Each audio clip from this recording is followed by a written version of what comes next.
আমি হজের থেকে কেবল যাত্রী বাড়তে আসবো, আমি ঢাকা এসে নামেছি প্লেনে। হজের থেকে আসিয়া ঢাকা নামেছি। ঢাকা থেকে আমার মল্লম সব আমাকে সাইদুল্লাপুর উঠে দিছে। সাইদুল্লাপুর আনিয়ে গাড়িতে উঠে দিছে, পাবনার গাড়িতে। গাড়িতে আসিয়া এখানে জাম বাজিছে গাড়ি, উনি দাঁড়া আছে ড্রাইভার সব। তা আমি একবার জিজ্ঞাসা করলাম ব্যাপার কি, সমাচার কি, গাড়ির কী অসুবিধা? তো কয় যে জাম বাজছে, আগে গাড়িও অ্যাক্সিডেন্ট হয়েছে। আচ্ছা, তা আমি কইলাম যে এক চ্যাংরা আমার বগলে পাশে বসে আছিল, বললাম সোনারে তুমি একটু হরো, আমি 2 রেখাত নামাজ পড়ে লই। তো চ্যাংরাটা খাড়া হইলো, আমি 2 রেখাত নামাজ পড়ে লইলাম। গাড়ি টান দিল, নামাজ পড়াও শেষ। গাড়িও টান দিছে, টান দেওয়ার সাথে সাথে একটা আওয়াজ হইলো খুব জোরে। আওয়াজ হওয়ার সাথে সাথে ধুমো আর গন্ধ, দুর্গন্ধ, এটা আগুন ধরে গেল। তা আমরা যাত্রী সব বাড়ানোর লিগে খুব চেষ্টা করছি, গেট মেট আটকা দিয়ে গাড়ি চালান লইছিল। খুব কষ্টের ফলে গেট মেট ছাড়া দিয়ে খুব কষ্টের ফলে বাড়াইছি, যাত্রী সব বাড়াইছি এই পর্যন্ত। যে আমি বাংলা স্টার গাড়িতে আবদুল্লাপুর পয়েন্ট থেকে পাবনার গাড়িতে টিকিট কাটি। এই গাড়ি নারায়ণগঞ্জ থেকে ছেড়ে আসে। তো কি এখানে বাসাইল এরিয়াতে ঘন্টাখানেক আগের থেকে জ্যাম লাগে, সম্ভবত সামনে একটা অ্যাক্সিডেন্ট হয়েছে বলছিল। এই জ্যামে যখন জ্যামটা ছোটা ধরলো তখন আমি আই সিটে, বাম্পারের আগের সিটে জানলার পাশে।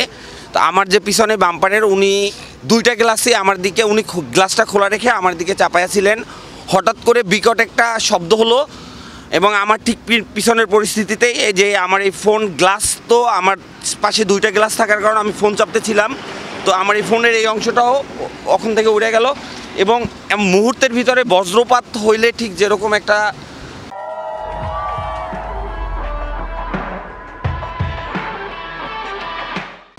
আলো হয়, শব্দটা অনেক হয়েছে, সেরকম একটা আলো হলো। তো আমার সিট থেকে আমি সামনা পর্যন্ত আসতে সম্ভবত 30 সেকেন্ড বা 1 মিনিটের মতন সময় লাগছে। এই সময়ের ভিতরে সম্পূর্ণ গাড়িটা ধোঁয়াচ্ছন্ন হয়ে গেল, অন্ধকার, এবং নিঃশ্বাস নিতে প্রচণ্ড কষ্ট হচ্ছিল। তো এই মুহূর্তে আসলে আমি বের হয়ে দেখি যে একটা পাম্প, আমি ওই পাম্পে গিয়ে পাম্পকে অবগত করি যে কাইন্ডলি কেউ ফায়ার সার্ভিসে কল দেন। সম্ভবত তারা দিছে, দেন আইসা কিন্তু যেভাবে শব্দ হলো পিছনের সিটে এসে পেলাম না পিছনের সিটের যাত্রীটাকে। বিস্তারিত আমার সামনের সিটের যাত্রী যারা ছিলেন, আমার একেবারে কাছ থেকেই জিনিসটা ঘটে গেছে। দুর্ঘটনা আসলে কি হলো কি না হলো বাকিটা তো সিমটমে বলতে পারবেন।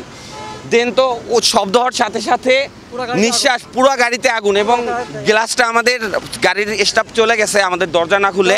আল্লাহর ইচ্ছায় কোনো একজন ভালো মানুষ উনি নিজে জানলা দিয়ে না নেমে উনি দরজাটা খুলে দিছেন, যার কারণে যার উসিলায় আমরা প্রত্যেকেই সেভ হতে পারছি। তো এই আমরা গাড়ির ভিতরেই ছিলাম, আমার সিগারেট খাই, তো সিগারেটের জন্য আমি বাইরে বাড়াইছি। আমরা 5-10 মিনিট আমি দাঁড়াইছি বাইরে, তা সিগারেট মানে জ্বালাইনি, আর ভিতরে যাই ইঞ্জিন করে বইছি, আর আমার পিছনে বিকট একটা শব্দ হইলো। আর শব্দ পিছনে সাইডে বডিতে আগুন ধাঁধা করে জ্বলতেছে। ধরো আমি দরজা দিয়ে বাড়াবো, মানুষকে তাড়াতাড়ি বাড়াতে আগুন ধরে গেছে।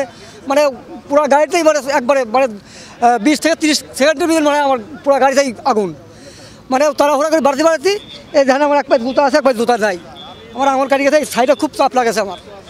মানে বাড়াতেছি, আমাদের পুরো গাড়িতে আগুন, আমরা বাড়া চলে আসছি। এই পর্যন্ত আমি জানি আর কি, এই পর্যন্ত আমি দেখছি এবং জানি, তাছাড়া আর কিছু জানি না। গাড়ি পূর্বিল লাগলো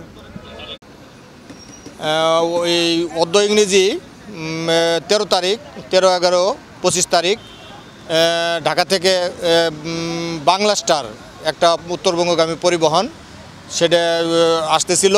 আমাদের এখানে একটা অ্যাক্সিডেন্টের জন্য গাড়িটা স্লো গতিতে যাওয়ার ফলে পিছন থেকে একটা বোতলে ধাতু জাতীয় কিছু নিক্ষেপ করার ফলে যাত্রীরা টের পাওয়ার পরে দ্রুত যাত্রী নেমে যায়। তারপরে গাড়ির পিছন থেকে আগুন ধরার পরে দ্রুত ফায়ার সার্ভিসটাকে আমরা সংবাদ দিই। আসার পরে ফায়ার সার্ভিস গাড়ি আগুন নিভায়।